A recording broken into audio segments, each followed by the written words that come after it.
देवादीनामुपमश्रवस्तमम् ज्येष्ठराजम् ब्रह्मणस्पत आनः शृण्वन्नोतिभिः सेदसादनम् प्रणो देवी सरस्वती वाजेभिर्वाजिनीवती धीनामवित्रयवतो गणेशाय नमः सरस्वत्यै नमः श्रीगुरुभ्यो नमः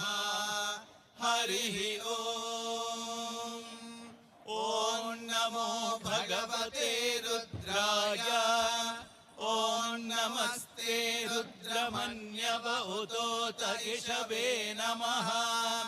नमस्ते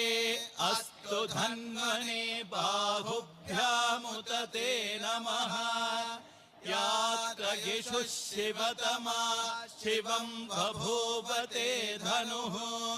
शिवा शरव्यायातवतया नो रुद्रमृडया या ते रुद्रशिवा तनूरघोरा पापकाशिनी तया नस्तनुवाशन्तमया गिरिशन्ताभिजागसेः यामिषं गिरिशं तहस्ते बिभर्ष्यस्तवे शिवां गिरित्रतां कुरु माहिगुंसि पुरुषं जगत् शिवेन वचसा त्वा गिरिशाच्छावदामसे यथा नः सर्वमिज्जगदयक्ष्मगुं सुमना असत् अध्यवोचदधिवक्ता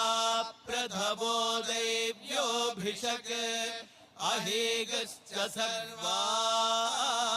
जम्भयन् सर्वाश्च यातु धान्यः असौ यस्ताम्रो गरुण उत बभ्रुः सुमङ्गलः ये चेमागुं रुद्रा अभितो दिक्षुश्रिता सहस्रशो वैशागुं हेड ईमहे।